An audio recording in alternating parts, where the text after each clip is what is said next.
ผลกองประชุมสมัยสามัญของรัฐบาลประจำเดือนกรกฎาคม2026วันที่28กรกฎาคม2026ที่สำนักงานนายกรัฐมนตรีท่านปรีเอกขึงคำแก้วหนูจันทร์รองรัฐมนตรีรองหัวหน้าห้องว่าการสำนักงานนายกรัฐมนตรีได้แถลงข่าวต่อสื่อมวลชนเกี่ยวกับผลกองประชุมสมัยสามัญของรัฐบาลประจำเดือนกรกฎาคม2026ว่ากองประชุมครั้งนี้ได้พร้อมกันค้นคว้าปรึกษาหรือประกอบความเห็นและพิจารณาต่อบรรดาหัวข้อใน4วาระสำคัญคือวาระที่ 1การปฏิบัติเวียกจุดสุ่มพ้นเด่นประจำเดือนกรกฎาคมและทิศทางแผนการประจำเดือนสิงหาคม2026ของรัฐบาลในนั้นเวียกงานพ้นเด่นประจำเดือนกรกฎาคม2026เห็นว่าทั่วประเทศสืบต่อรักษาได้เสถียรภาพทางด้านการเมืองอย่างหนักแน่นสังคมมีความสงบและเป็นระเบียบเรียบร้อยโดยพื้นฐาน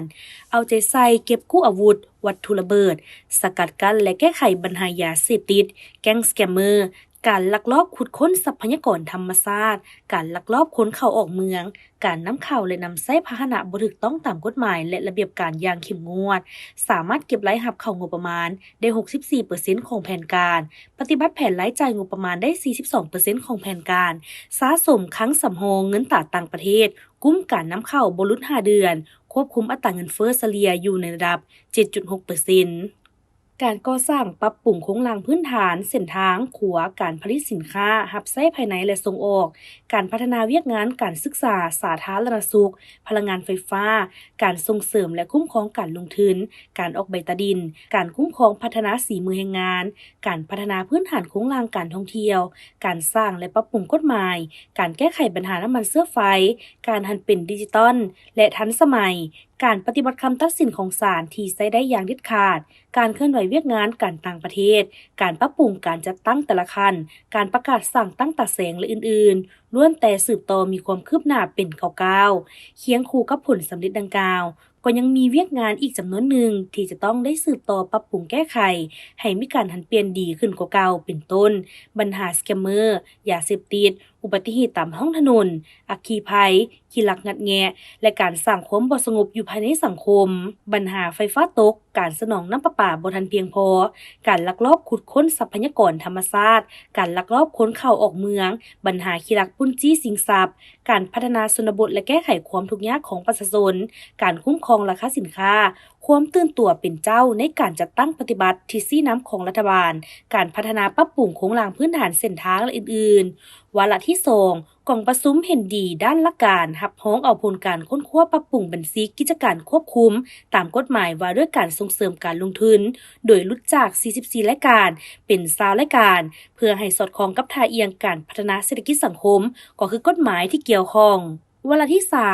กองประชุมเห็นดีด้านหลักการรับรองเอาบรรดาร่างกฎหมายที่จะนำเข้าผ่านกองประชุมสมัยสามัญเทื่อที่2ของสภาแห่งชาติสุดที่10จำนวน16ฉบับในนั้นมีกฎหมายสั่งใหม่2ฉบับและปรับปรุง14ฉบับกองประชุมได้ชี้นำกระทรวงองค์การและภาคส่วนเกี่ยวข้องสืบต่อนำเอาร่างกฎหมายที่อยู่ในความรับผิดชอบของแขนงการตนไปปรับปรุงเติมบางจุดให้มีเนื้อในครบถ้วนสมบูรณ์ขึ้นกว่าเก่าวาระที่4กองประชุมเห็นดีด้านหลักการรับรองเอาร่างนิติกรรมจำนวน4ฉบับคือ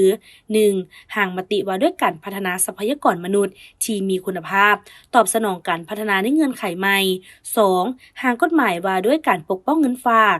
3. ร่างกฎหมายว่าด้วยการจราจรทางบก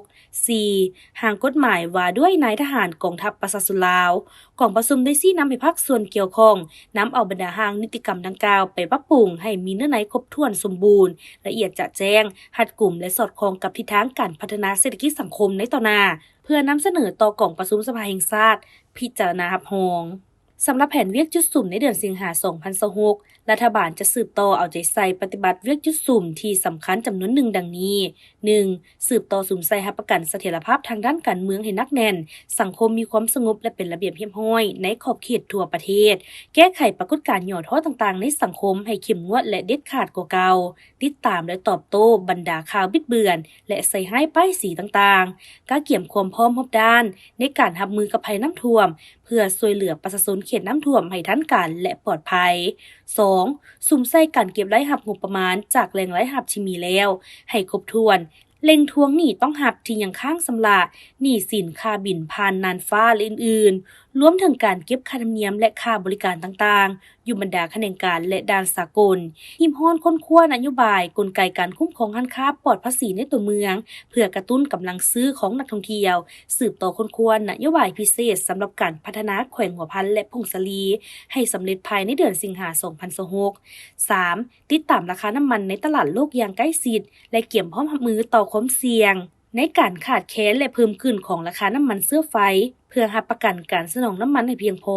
ป้องกันและแก้ไขการกักตุนและปรับโครงสร้างราคาให้แทบเหมาะกับสภาพตัวจริงหิมห้อนค้นคว้ากำหนดทางเลือกในการลงทุนก่อสร้างท่อส่งน้ำมันจากสปป.เวียดนามมาสปป.ลาว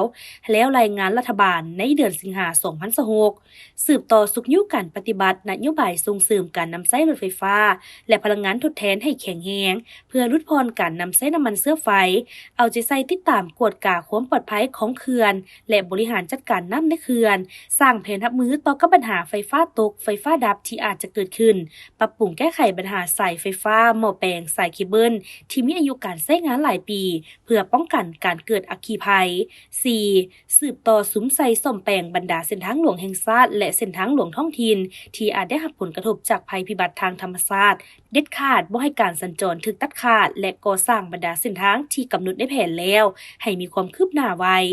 5. สืบต่อสุมใส่สุกยุการผลิตฤดูฝนติดตามเฝ้าระวังและแจ้งให้ชาวเกษตรกรเกี่ยมรับมือเกี่ยวกับสภาพการเปลี่ยนแปลงดินฟ้าอากาศพยาธิพืชสัตว์ที่อาจจะกระทบต่อการผลิตของประชาชน 6. สืบต่อก็เกี่ยมจัดการสอบสิ่งคัดเลือกเอานักศึกษาเข้าเรียนในศุกร์ศึกษา 2026-2027 และปลุกระดมสร้างเงื่อนไขที่เอื้ออำนวยให้ลูกหลานสามารถเข้าถึงการศึกษาที่มีคุณภาพกาเกี่ยมเปิดศุกร์เรียนใหม่ในทุกชั้นเรียนพร้อมทั้งแก้ไขปัญหาการปะละการเรียนและส่งเสริมเวียกงานกีฬาให้มีความเข้มแข็งเพื่อเกี่ยมความพร้อมการเข้าร่วมแข่งขันกีฬาระดับต่างๆ 7. สืบต่อพัฒนาฝีมือแรงงานให้มีคุณภาพสนองแรงงานให้เพียงพอกับความต้องการคุ้มครองการเคลื่อนย้ายแรงงานเข้าออกตามด่านต่างๆในขอบเขตทั่วประเทศสืบต่อสุขยุส่งเสริมและดึงดูดการลงทุนภายในและต่างประเทศติดตามกฎการจัดตั้งปฏิบัติบรรดาโครงการลงทุนขนาดใหญ่ที่ได้รับอนุญาตสัมปทานให้ดำเนินไปตามกฎหมายระเบียบการและสัญญากำหนดไว้ 9. สืบต่อติดตามเฝ้าระวังป้องกันและแก้ไขการระบาดของพยาธิตามฤดูกาลที่จะกระทบต่อสุขภาพชีวิตการเป็นอยู่ของประชาชนสืบต่อปรับปรุงยกระดับคุณภาพการบริการการหันเป็นทันสมัยและการคุ้มครองการบริการของหมอเอกชนให้รัดกุม 10. สืบต่อสุมใส่แก้ไขปัญหาที่ติดพันกับขงเขตวัฒนธรรมและการท่องเที่ยวให้เข้มงวดกว่าเก่าเป็นต้นปัญหาป้ายโฆษณาปัญหาเสียงเนืองนั้นเกินขอบเขตและปรากฏการณ์ย่อท้อต่างๆที่มักเกิดขึ้น 11. ให้แต่ละกระทรวงองค์การเทียบเท่าเป็นเจ้าการลงหักฐานซวยแขวงตามข้อตกลงเลขที่ 27/นย.ลงวันที่20 เมษายน 2026 12. สุมใส่จะตั้งพันขยายผลบรรดากองประชุมผลการเคลื่อนไหวเวียกงานต่างประเทศของการนำภาครัฐขอบการร่วมมือ2ฝ่ายหรือหลายฝ่ายให้เป็นรูปธรรมหลายขึ้นกาเกี่ยมรอบด้านให้แก่การเคลื่อนไหวต่างประเทศของการนำขั้นสูงและการต้อนรับคณะผู้แทนต่างประเทศต่างๆที่จะมาเยี่ยมยามสปป.ลาว 13. ให้บรรดากระทรวงองค์การรัฐเทียบเท่ากระทรวงและองค์การปกครองท้องถิ่นสั่งรวมเกี่ยวกับการจัดตั้งปฏิบัติทฤษฎีน้ำของรัฐบาลตามมติคำสั่งแจ้งการต่างๆในระยะเดือนมิถุนายน เดือนกรกฎาคม 2026แล้วรายงานให้ห้องว่าการสำนักงานนายกรัฐมนตรีเพื่อสั่งรวมรายงานท่านนายกรัฐมนตรีบรรดาท่านรองนายกรัฐมนตรี